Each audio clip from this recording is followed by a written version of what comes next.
My name is Chrissy Van Osdol. I'm a doctor of occupational therapy, and I have a gold certified yard with the Backyard Habitat certification program. Let's talk about gardening as an occupation and creating sensational spaces for children and people with disabilities. There was a study, it's Gardening as an Occupation, a Critical Review. The researchers looked at gardening as a beneficial occupation. They thought about how to harness personal and social agents of change and promoting community collaboration. What they found was that participants were able to harness personal and social agents of change, and it promoted community collaboration. What are the implications for practice in occupational therapy? This study sought to inform practice within the context of gardening as an occupation, and has identified 3 areas in which there are implications for practice. 1, gardening is a beneficial occupation. Number 2, harness the personal and social agents of change. 3, occupational therapists should collaborate with organizations operating within the voluntary and community sector in order to use their unique services to help others. Further research is needed to explore gardening and well-being. 1, gardening is a beneficial occupation, which is established through evidence that the natural environment, use of gardening activities, social groups, opportunities to redefine personal identity and roles through nurturing processes, and skill development increase well-being. Despite this, activity analysis and grading and accessibility of the environment remain as considerations. Number 2, professionals working within a gardening setting are able to harness the personal and social agents of change and to work to establish and maintain links to the wider community. This promotes social inclusion and the push towards community development as a determinant of health. 3, occupational therapists should collaborate with organizations operating within the voluntary and community sector in order to use their unique services to help others. Further research is needed to explore gardening and well-being. This will include a focus on recovery and psychosocial interactions, and also the individual and wider levels of participation, and see how that affects the person and their well-being. In the conclusion of this study, the researchers found that there was increased well-being, increased connection, increased physical activity, increased competency, increased experiential learning, increased meaningfulness, and increased social inclusion.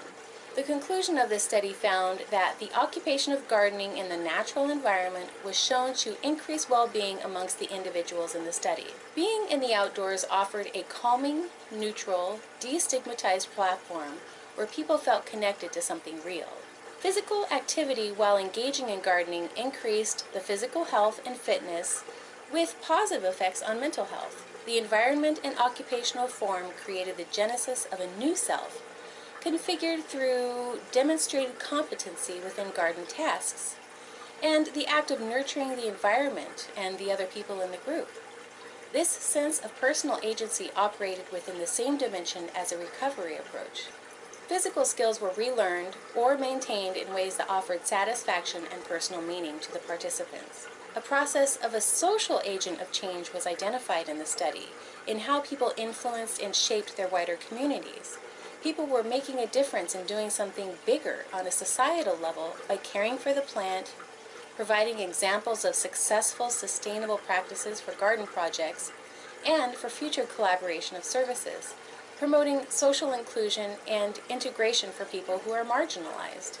Create an accessible garden for those with physical limitations. We want to think about gardening for the mind, gardening for the body, and gardening for the soul. Gardens bring so many benefits to youth and adults alike. They supply fresh fruits and vegetables, clean our air, connect us to the natural world, provide endless opportunities for learning and inspiration, offer a quiet spot to take a break from our electronics-filled world, and so much more. For individuals with challenged mobility, gardening opportunities may at first appear limited. However, by designing your garden with accessibility in mind, you can create a garden that can be enjoyed by everyone. Gardening, occupation as ends. in occupation as ends, that would be preparing for the occupation of gardening. The outcome of the intervention or goal is the ability to perform or engage in occupation, but does not necessarily mean the use of the occupation was used directly as an intervention. For example, let's say a client has a goal to begin gardening or to return to gardening. Occupation as ends is preparing for the occupation of gardening. Someone might have to perform exercises to increase their balance, to increase their sitting tolerance, to increase their functional activity tolerance. They might not be able to get up and down off the floor easily. That could include motivation or learning new skills. Improving the functional skills to perform gardening tasks. That could be habilitation or rehabilitation exercises. It also includes preparing for garden tool use.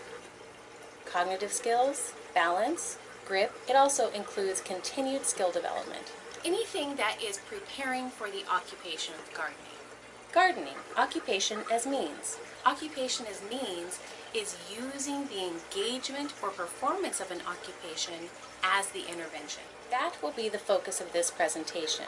We will be talking a lot about garden task performance and what the design and planning of a garden should look like. Creating sensational spaces. Universal design. What are the wants and needs of the person you're making a garden for? What are their key needs? What are the issues, concerns, their ideas or personal style? And then what's the plant palette? These are all things that we need to discover before we go along this process in designing the garden. First, let's think about universal design. A barrier-free enabling garden can be as simple as an easily accessible window box hung from a balcony railing at waist height, or an entire home landscape designed to be accessible and maintained by a person who uses a wheelchair. Universal design. 7 principles of universal design. Then there are the ADA standards for accessible design. I have put the links here for you to follow them if you want to see the documents. These are things that one should consider as they are designing a garden. There are 7 principles of universal design. Principle 1 is about equitable use. Principle 2 is about flexibility in use. Principle 3 is simple and intuitive use. Principle 4 is about perceptible information. Principle 5 is about tolerance for error. Principle 6 is about low physical effort. And Principle 7 is about size and space for approach and use. This is the Shoreline Plaza Universal Garden in Boise, Idaho. The plan was to remove the barriers that were preventing people from participating in this garden space. On the left you can see the old garden area. It wasn't very accessible, everything was down on the ground, only a few people could use this garden. But the design on the right makes the garden much more accessible and usable for anyone. Garden design, wants and needs, the 5 P's: purpose, priorities, personal style or theme, plant palette, and price. First, determine the purpose. Is the garden for public or private use? Is the garden's purpose for growing food, education, encouraging pollinators, promoting native species? Is it ornamental? Is it a sensory garden? Etc. What are the priorities? What are the accessibility needs? Does it have to be wheelchair accessible? What are the sensory features that are desired in the garden? For example, would they want wind chimes or a water feature? What are the safety issues? Are there signage needs? What's the plant palette? What are the personal preferences or wishes? Price. What's the budget? Considering all of these factors will help in determining the final plans for the garden. Once the garden is set up for access, the gardener can focus attention on making good plant selections that meet their particular needs. Find out the preferences for the plant palette based on wants and needs. To do this, I want to get the facts. That's the function, attributes, color, type, and smell. What are the preferences? We're going to adapt the plants to the needs of the gardener. What function do they want the plants to serve? What attributes would they like the plants to have? In large planters and raised beds, we would use shorter varieties that are 18 to 30 inches maximum depending on the sitting or standing gardener's height. We would not want those plants to grow out of reach of the gardener. Taller varieties of tomatoes, for example, should be grown in ground level beds on stakes or in cages that will ultimately present their harvest within reach. What color do you want the plants to be? Do you want bright, bold, or contrasting colors? Do they have a color theme that they're looking for? Those with visual impairment would definitely benefit from bright, bold, and contrasting colors. What type of plants are wanted? The type of plants should be included that utilize a sense of touch, with fuzzy leaves or interesting bark, interesting stems or flowers. And then finally, what about the smell? Are we looking for sweet, spicy, floral, etc.? Garden design, wants and needs, plant palette. Choose the appropriate plants. Do you want low maintenance, drought tolerant? Do you want it to repel unwanted insects? Do you want it to attract insects like butterflies and bees? I have a list of these types of plants in the comments section. A healing garden takes the sensory system into consideration. You want the person to listen, smell, taste, touch, look, rest, and reflect. Here are a few tips. Listen to nature's call. Include a fountain or some kind of water feature or wind chimes to add to the sound. Smell the roses. Add lots of fragrant plants like evergreen or sweet-smelling flowers or herbs. Tempt your taste buds. In addition to sniffing the amazing flowers, add fragrant edibles like crispy pea pods or sweet berries or spicy herbs. Touch the flowers. There are many velvety textured petals and leaves that are wonderful to touch. There are also lots of wispy plants or rough plants. Look at everything. Enjoy the tiny little bugs in the flower. Enjoy the flower's beauty. Enjoy the sky. Enjoy the look of the trees and enjoy the contrasting colors. Then take time to rest and reflect. Within the garden design, add a place to sit or meditate or to reflect. My favorite, sensory gardens. All gardens are sensory spaces. Creating sensational spaces. Gardening for the mind, body, and soul. We want to think about how to create purposeful sensory spaces. Have environmental cues to guide the user. Get plants that provide seasonal interest and help people connect with the cycle of nature. Plant suggestions. I have plants listed here that are good to stimulate sight. Gardeners with some visual impairment can see plants with bright, contrasting colors and textures. Plantings at different heights encourage active looking. Visitors will see details as well as carpets of color. Hearing. Man-made additions like wind chimes and water fountains or a bird bath add to the sounds of the garden. Choose plants that are easily jostled by the breeze and that clap in the wind. A fragrant plant can create a garden of scent. Too many scented plants, however, can drown one another out. Find the right balance. Touch. Textured surfaces like railing or brick on a path can guide visually impaired gardeners. Soft felted or waxy leaves appeal to the sense of touch for others. This is very important. Be sure to ID or separate the edible plants from the toxic plants. Select plants that provide both color and flavor, such as rosemary, garlic, thyme, scallions, chives, onions, and garlic. Alternatively, plant fruit bushes, trees, and vegetables like lettuce, Swiss chard, peas, spinach, arugula. This is the W.E. Carter Sensory Garden in Massachusetts. This is a sensory-packed garden that teaches sensory awareness, planting, watering, and harvesting. The design is arranged around a figure-8 pathway that leads students to a variety of areas. Through tall weaving grasses, you can see, hear, and touch water cascading over an urn. Sniff the scent of seasonal flowers and herbs, and pick berries and vegetables. The fruit patch has strawberry and blueberry bushes, and there is an entire area filled with scents of lavender, lemon balm, and sage. Students can wheel up to a raised flower bed divided into 6 rainbow colors and press a color-associated button that releases a cooling overhead mist of water onto the plants.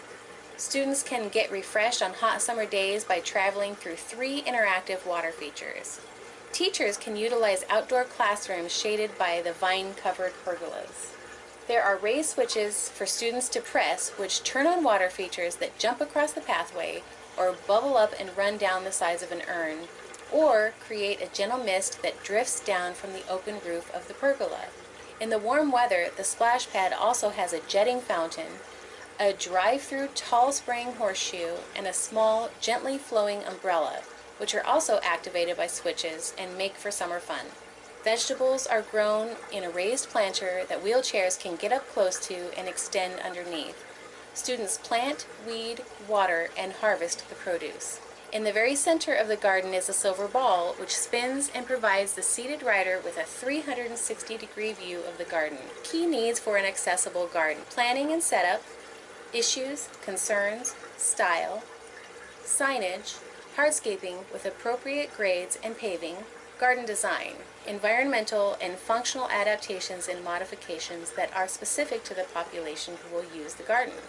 Gardening is one of life's simple pleasures. There's nothing quite like the satisfaction of a well-tended garden, the fresh scent of blooming flowers, the vibrant colors on full display, the feeling of admiring nature's handiwork. Conventional garden layouts and designs require a fair share of bending, kneeling, and reaching to take care of plants.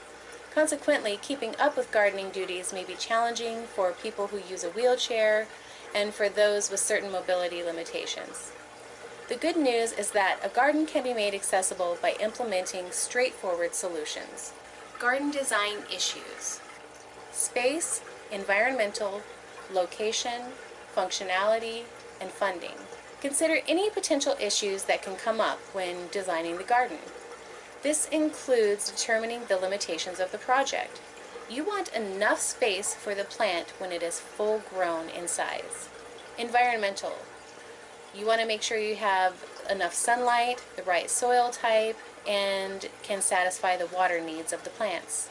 The location. Right plant in the right place. Functionality. Will this design work for the users?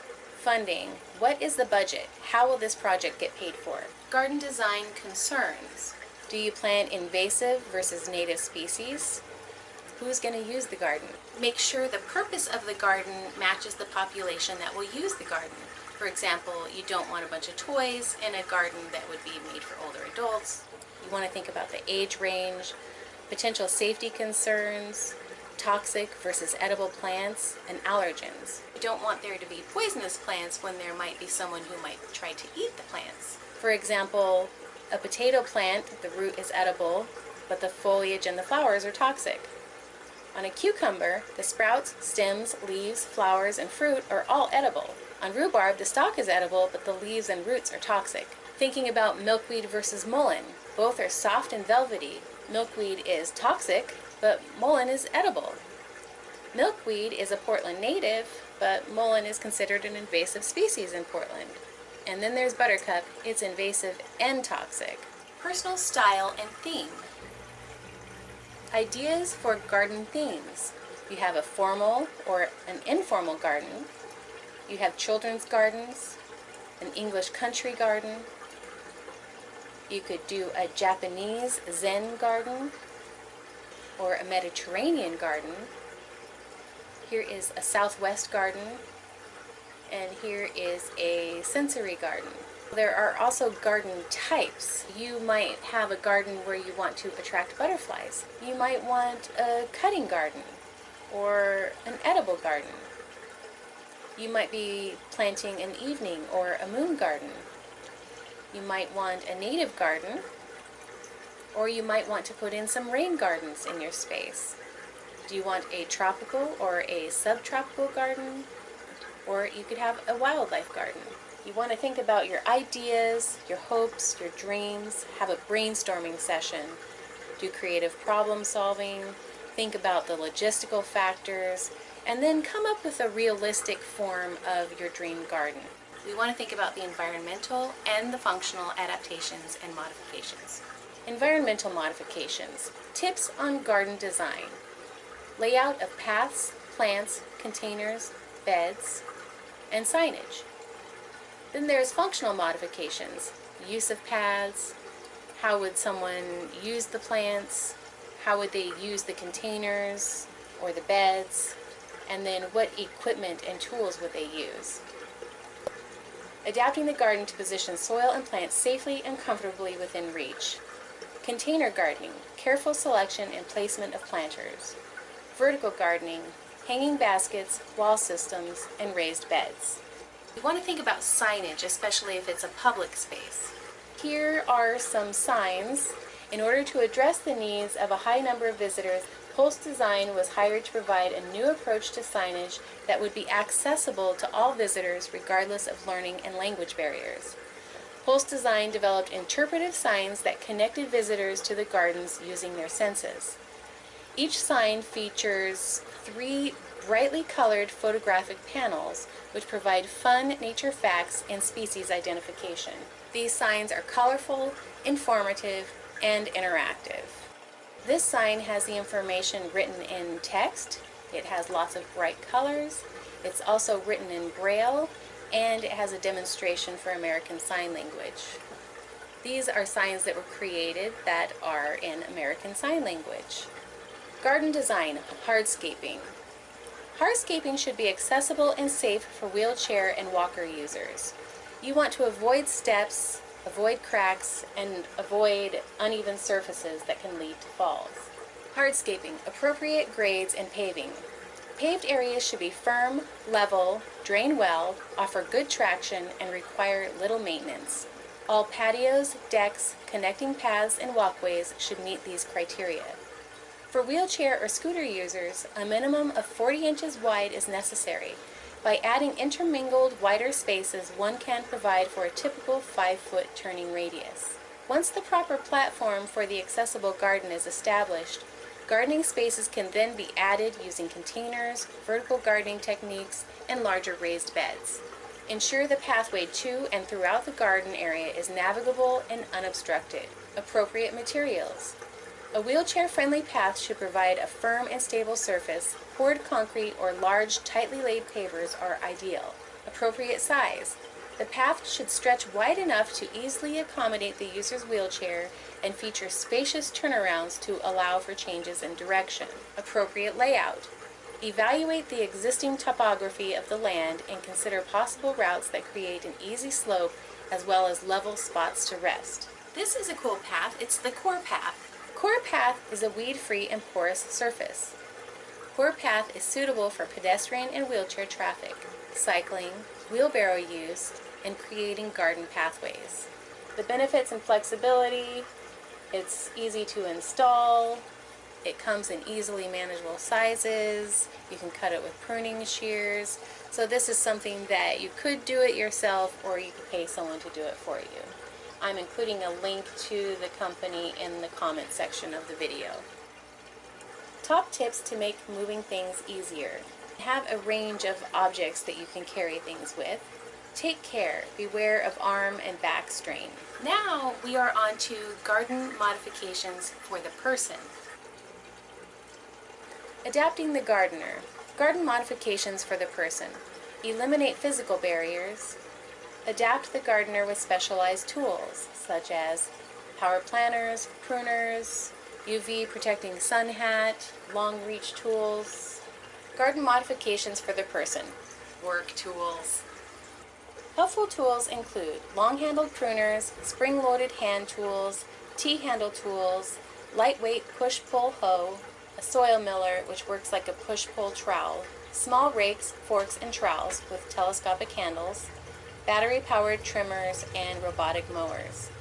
Disability Work Tools has several different options for work tools, and they sometimes can modify tools that are specific to a person.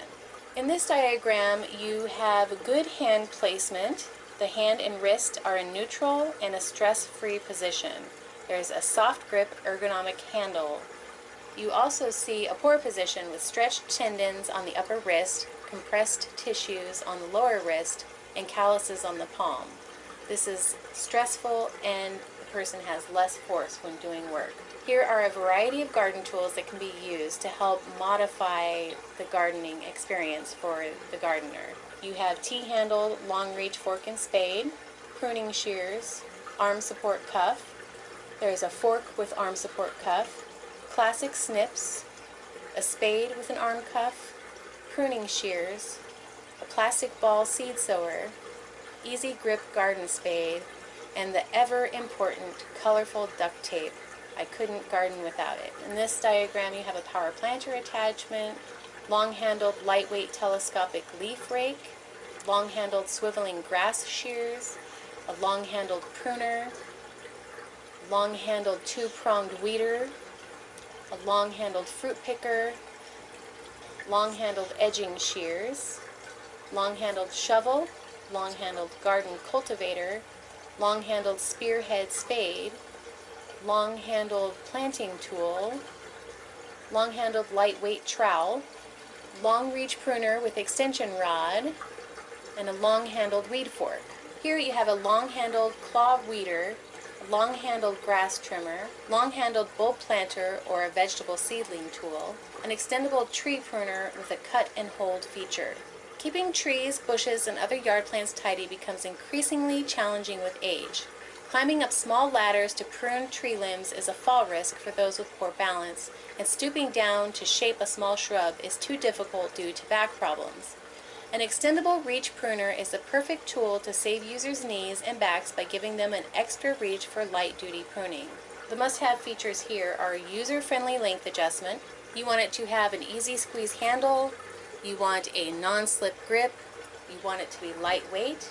Here is an electric handheld leaf blower. The purpose is to use this because raking leaves is a full body workout that requires strength, balance, and endurance. Rather than gathering leaves the hard way, leaf blowers can clean up a yard faster than raking and at a fraction of the effort. Tackling leaves with an electric handheld leaf blower helps users stay actively involved in their yard work without tiring themselves out.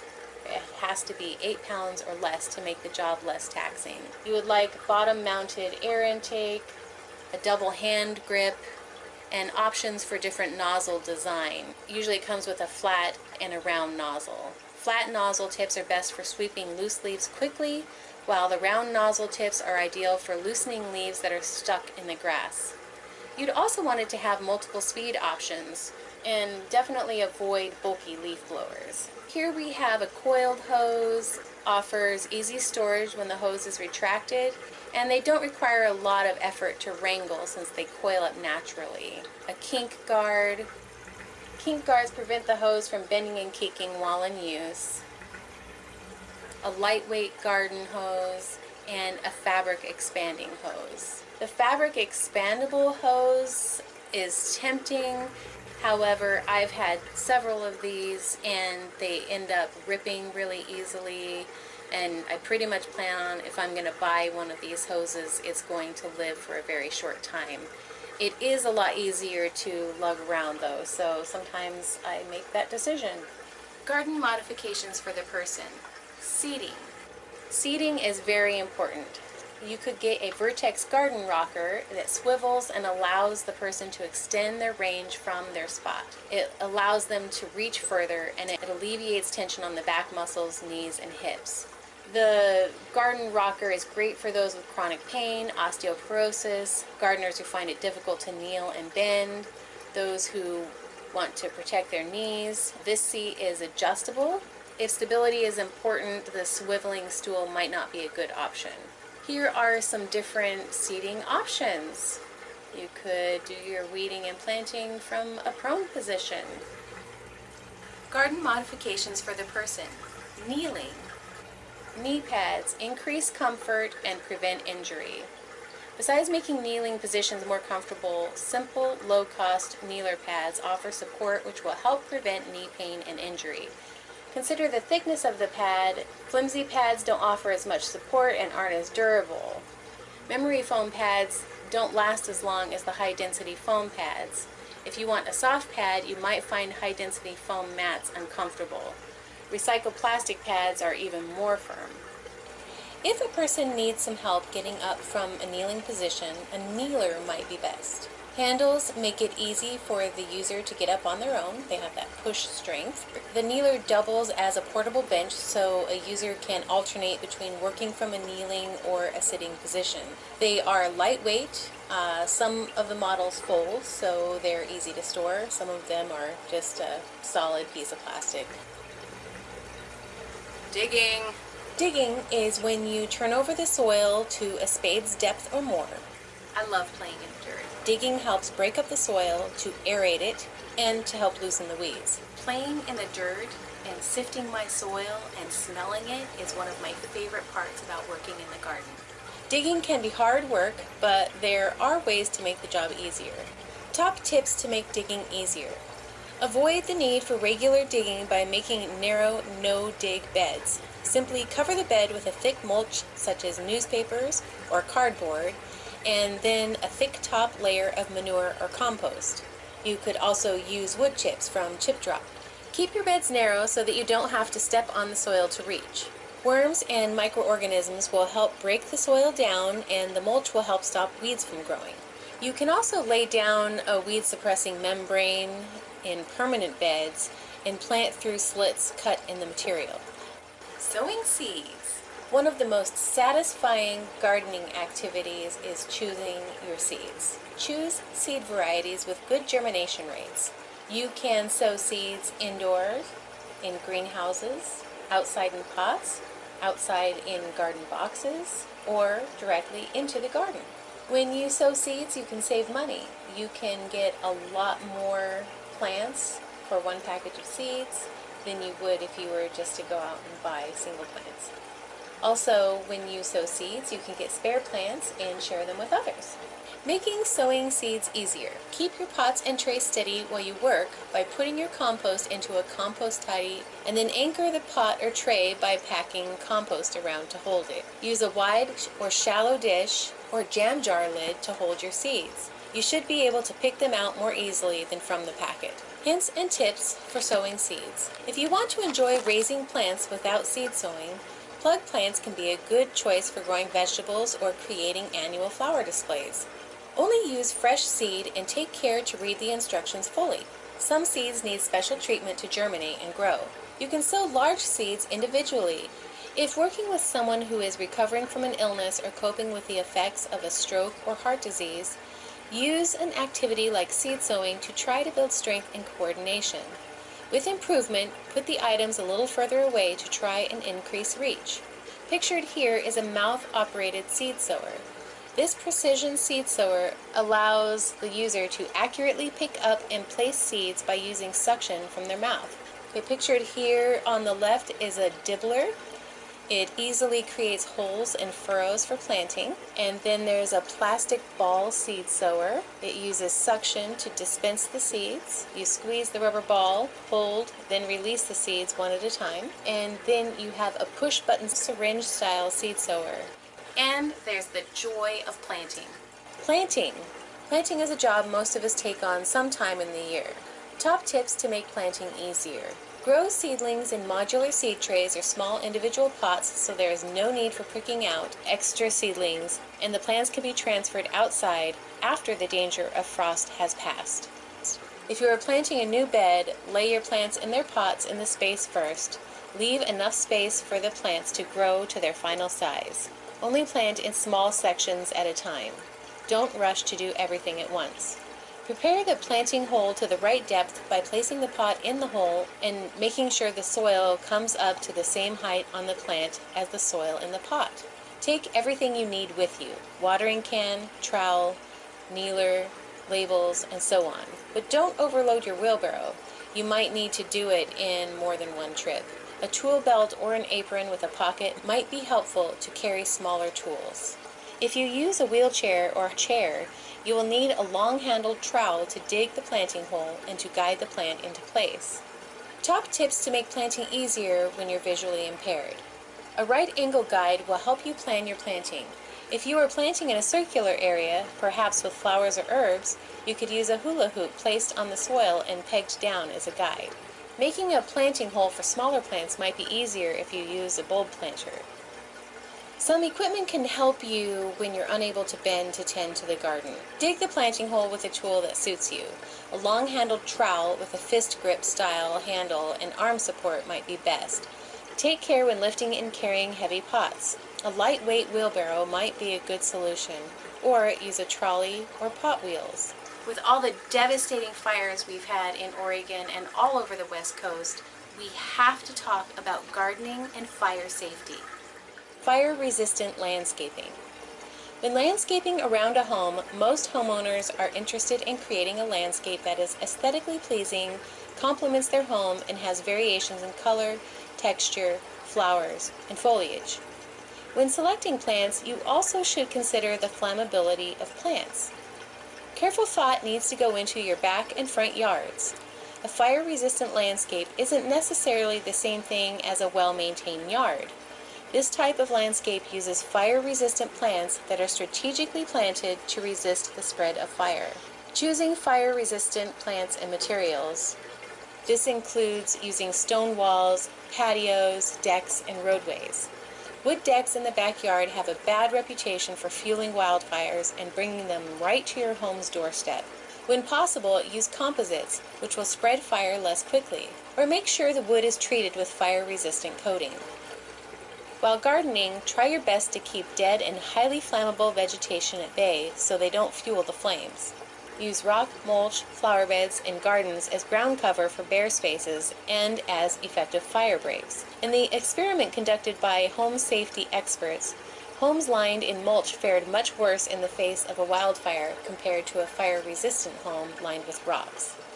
The fire-resistant home keeps plants at least 5 feet away from the home instead of hugging the home's exterior. The researchers called this outdoor space a non-combustible zone. There are no fireproof plants, but select high moisture plants that grow close to the ground and have low sap or resin content. Choose fire retardant plant species that resist ignition, such as rock rose, ice plant, and aloe. Plants that are fire resistant have the following characteristics. Leaves are moist and supple. Plants have little dead wood and tend not to accumulate dry, dead material within the plant. Sap is water-like and does not have a strong odor. Sap or resin materials are low. Most deciduous trees and shrubs are fire-resistant. In contrast, plants that are highly flammable generally have several of these characteristics. They contain fine, dry, or dead material within the plant, such as twigs. Sap is gummy, resinous, and has a strong odor. They may have a loose or papery bark. Both native and ornamental plants can be highly flammable. An example of a highly flammable shrub often planted in home landscapes is spreading or upright juniper. Avoid landscaping with highly flammable plants directly around your home. Leaves, twigs, and stems contain volatile waxes, terpenes, or oils. Creating a fire safety zone in your garden. Fire safety zone. Even the best designed, best maintained landscape is no match for a wildfire whipped by 60-mile-an-hour winds. But it's clear that how we design and maintain a client's property can make the difference between a mere close call and a total disaster. While we can't absolutely stop a raging inferno from damaging a client's home, we can at least make things less fire-friendly, and maybe even buy enough time for firefighters to gain the upper hand. Fire Safety Zone 1. Zone 1, next to the house, lean, clean, and green. The first 30 feet from the home should not have fire-prone vegetation. No accumulation of dead vegetation or flammable debris. Zone 1, next to the house, lean, clean, and green. The first 5 feet from the home is a non-combustible area. This is gravel, rock mulch, or brick. Vegetation must be maintained at a low density. Vegetation should also be green and sufficiently watered during the fire season. Fire Safety Zone 2. Zone 2 is 30 feet to 100 feet from the home, structures, and decks. Cut or mow annual grass down to a maximum height of 4 inches. Create horizontal space between shrubs and trees. Create vertical space between grass, shrubs, and trees. Remove fallen leaves, needles, twigs, bark, cones, and small branches. The spacing between grass, shrubs, and trees is crucial to reduce the spread of wildfires. The spacing needed is determined by the type and size of brush and trees. as well as the slope of the land. For example, a property on a steep slope with larger vegetation requires greater spacing between trees and shrubs than a level property that has small, sparse vegetation. Vertical spacing. Remove all tree branches at least 6 feet from the house. Allow extra vertical space between shrubs and trees. Lack of vertical space can allow a fire to move from the ground to the brush to the treetops like a ladder. Horizontal spacing. Horizontal spacing depends on the slope of the land and the height of the shrubs or the trees. The Fire Safety Sprinkler Study. A University of Minnesota study looked at the aftermath of the state's 2007 Ham Lake wildfire. In 1999, following a blowdown that instantly created thousands of acres of downed trees and the resultant fire potential, FEMA provided grants for the installation of sprinkler systems at private residences. Ham Lake area homeowners who took advantage of those grants had much better outcomes a few years later. With no defensible space, with a sprinkler, 22 survived, 0 burned. No defensible space, no sprinkler, 7 survived, 16 burned. Defensible space with a sprinkler, 5 survived, 0 burned. Defensible space with no sprinkler, 1 survived, 0 burned. Sprinkler systems appeared to protect structures along with their surrounding vegetation, regardless of fire behavior, intensity, fuels, weather, wind, or fire-wise status of the property. On Seagull Lake, system present. There is some debate about the reason for success. The wildfire sprinkler systems on the trail were generally believed to have worked by creating a humid microclimate and by cooling ambient air temperature. Firefighters reported that some sprinkler systems ran for as little as 2 hours before the fire arrived. Prior to that experience, it was thought that systems would need to run many hours longer to fully hydrate fuels. This was not the case with the Ham Lake fire. Experience was that with the cooler, moister environment created by the sprinklers, embers were suppressed before they were able to ignite the fuels, whether structures or vegetation. Following the Ham Lake fires, it was determined that 72% of the structures that had survived had working sprinkler systems. Among those structures that didn't, only 1 was irrigated. The report from the study noted that, when properly installed and maintained, sprinkler systems can be extremely effective in protecting not only the built structure, but also the trees and vegetation within the sprinkler area. Watering is one of my favorite, most therapeutic tasks that I can do in the garden. Environmental modifications for watering and functional modifications for watering.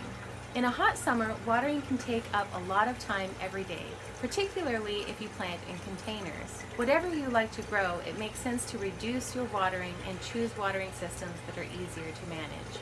Some watering cans can be awkward to carry, so choose a design you can manage easily.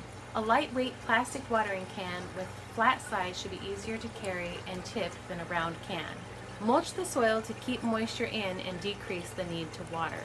Add water-retaining gel or granules to the compost to keep pots and containers moist. Choose plants that like drier conditions, particularly for dry parts of the garden, or if you have free-draining soil. Water in the evening when there is less evaporation.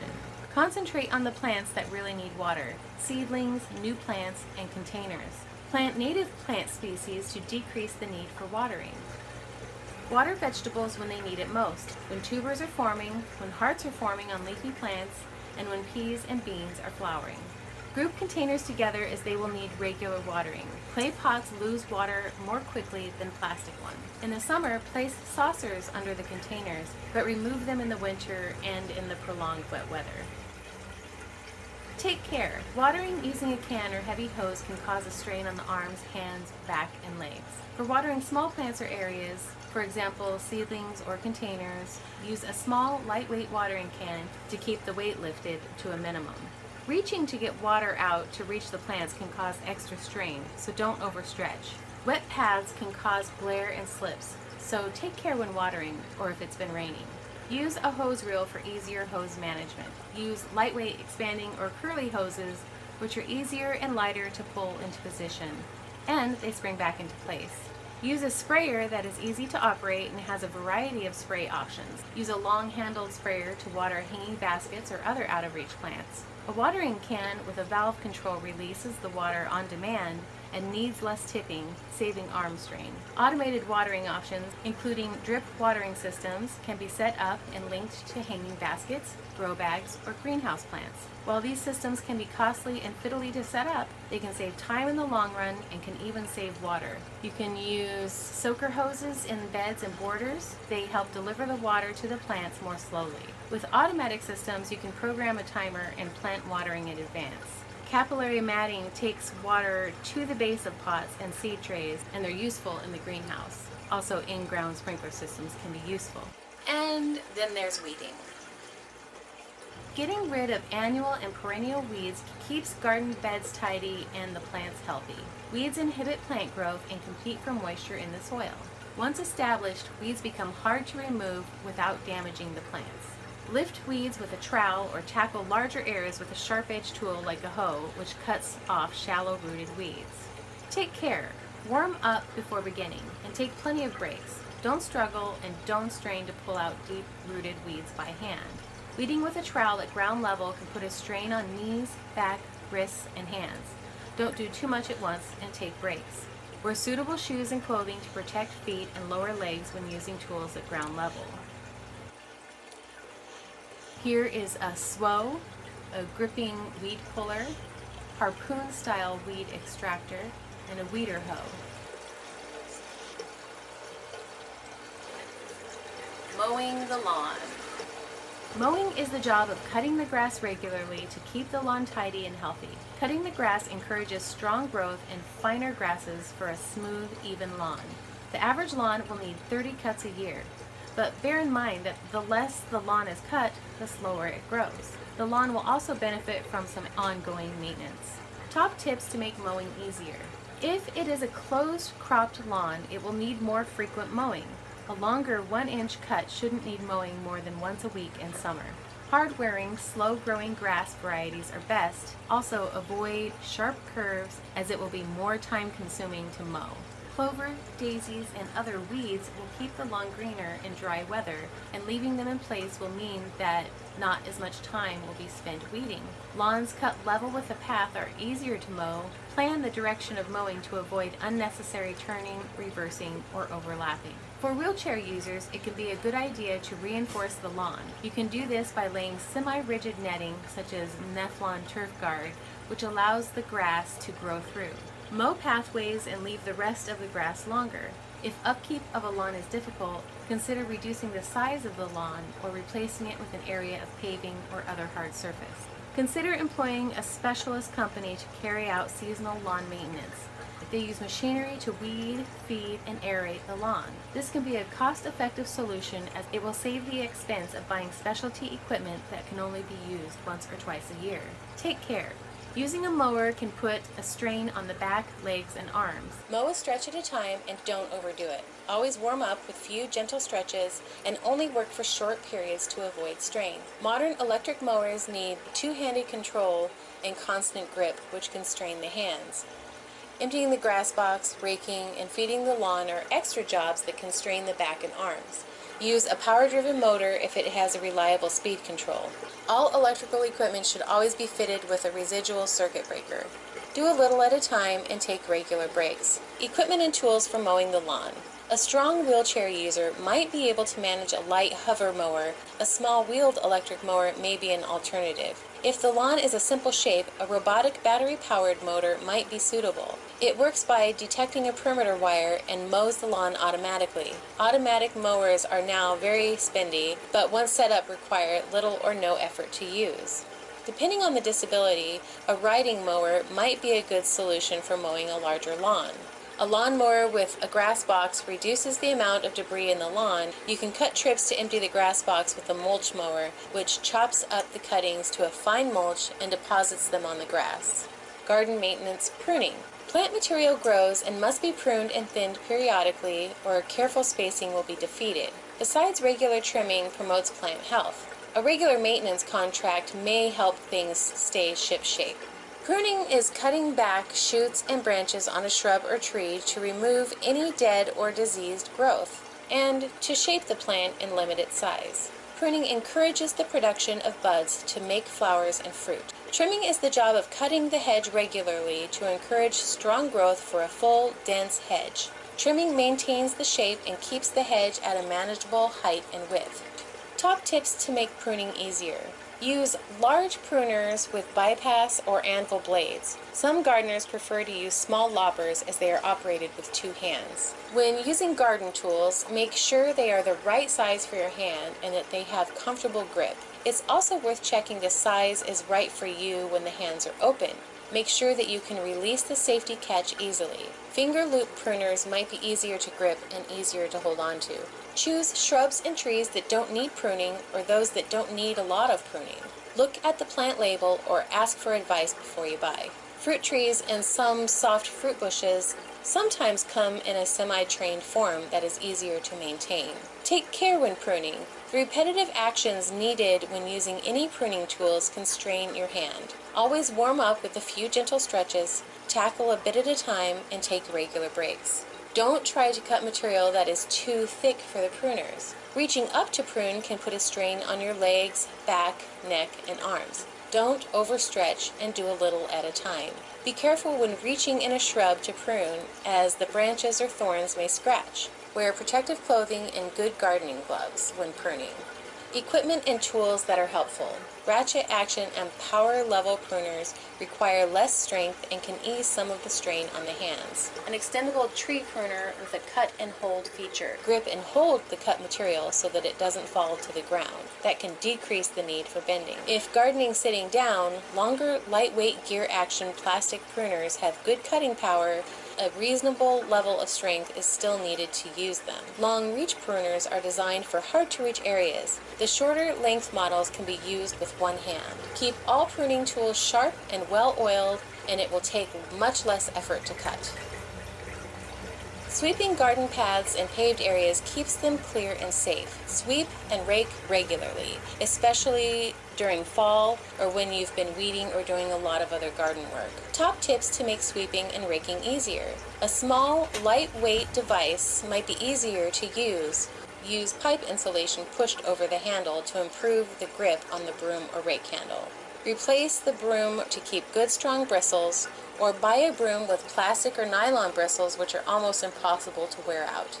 Gather up weeds as you go, or spread a plastic sheet down when weeding or hedge cutting to reduce the debris. Take care. Sweeping and raking can strain the arms, back, and hands. Always warm up with a few gentle stretches and only work for short periods. Long-handled broom and dustpans can be useful to decrease bending when sweeping. Gardening for mental health. Gardening for the soul. Gardening as a mental health tool. Dig, plant, breathe. We're going to go over the mental health benefits of gardening, the features to promote overall health and wellness. We're also going to talk about what makes gardening therapeutic and meaningful. Gardening for mental health. What are the benefits? We're going to look at benefits in the emotional domain, the social domain, the vocational domain, the physical domain, and the spiritual domain. Think about it. Working in the garden with the sun on your back, experiencing the sights and smells of the plants and flowers, it gets your endorphins going and brings out positive feelings of vitality, accomplishment, and gratitude. Plants, trees, and flowers provide wonderful benefits to the earth and everyone who lives here. Gardens are satisfying because they build on themselves as the plants and trees get bigger and healthier. You can actually see the transformative results of your hard work over time. Mindfulness is the act of being totally present in the moment. Gardening is a mindful activity that engages all of the senses. When you are planting, watering, weeding, and harvesting, the senses are fully engaged in the sights, sounds, smells, tastes, and tactile sensations of the garden. Gardening gets you out of your own head and helps ground you. We all spend lots of time in our heads thinking, worrying, planning, but gardening gives us time to connect with something tangible tangible and real. Gardening is an analogy for life. The mind is like a garden, and every once in a while, you have to pull out the weeds. People may see a special flower, bird, or butterfly and feel closer to loved ones who are not with them. Harvesting produce or picking flowers from a garden and sharing them with friends and neighbors is a simple act of kindness that brings joy to the giver and the receiver. Gardens create beauty and joy for yourself and others. They provide opportunities to sit quietly and admire the plants, the flowers, the bugs, the bees, nature. Gardening is a great alternative to meditating. Watering, weeding, and hoeing can help the mind to slip into the gap that's similar to what occurs in meditation. Gardening for mental health, the emotional domain. Formal programs in horticultural therapy use plants and plant-related activities to promote health and wellness for an individual or group. Sensory gardens enhance emotional grounding. Gardens facilitate the expression of delight and gratitude. Gardening has benefits that are well documented. Sensory gardens provide heavy work for proprioception and also help with visual planning. Sensory gardens improve tactile and motor skills as well. Expressing delight and gratitude is important to psychological well-being and linked to enhanced positive emotions, resilience, better coping skills, and an improved ability to manage stress. Knowing how to express delight and gratitude actually increases one's happiness. Look at these pictures, enjoy it, and experience the delight. Gardening for mental health, vocational domain. Gardening and horticultural therapy has been used to improve mobility, muscle coordination and strength, balance, endurance, socialization, and memory skills. In the vocational domain, we're thinking of collective skill formation, skills that can transfer to other vocational tasks. Gardening can be part of a healthy and active vocational life. Gardening for a healthy body, physical domain. Gardening is a safe and simple way to enjoy physical and mental activity. Gardening can become part of a healthy and active lifestyle for people with disabilities, with some simple adaptations to the garden, gardener, and plants. In the physical domain, we're talking about the actual physical work it takes to plant and to tend to a garden. Gardening to feed the body, the physical domain. In addition to the physical benefits from the functional components of working in the garden, there are also nutritional benefits that feed your cells. When you garden, you know what you're eating when you have grown it. Save money on the monthly grocery bills, and it feels satisfying to grow and eat your own food. In the Seed to Supper food program, 92% of people reported a reduced food bill. 100% ate vegetables from their garden, and 80% reported an increased consumption of vegetables. Mindfulness, spiritual domain. So these are some of my favorite things about gardening. These are things that I would focus on in the garden while I'm doing a mindfulness activity. So one thing is to notice the bugs and the bug life, and I would think of the circle of life or the minutia of life in the grand scheme of things. That you have these tiny bugs and these tiny seeds and tiny things, and thinking about how all these tiny things make up a bigger world. It just somehow helps me to think about my problems getting smaller. And so I also think about the humor in the garden and the vibrance and the colors. And then I think about how the garden nurtures me and nurtures others. And then I think about the peacefulness that I feel when I look at the flowers or listen to the sounds or experience the sensations in the garden. Gardening for mental health can be therapeutic and meaningful. Gardening is a physical, mental, and spiritual health tool. One can engage in gardening and structure it to their leisure time, their physical activity, or focus on stress reduction, focus on fine motor and gross motor skills, flexibility, balance, eye-hand coordination, and mental health. Gardening is an all-around therapeutic activity. Thank you very much for attending this virtual presentation. Now, go out and garden for your heart, your body, your mind, and your soul. Here are some helpful resources. I will put the links in the comments.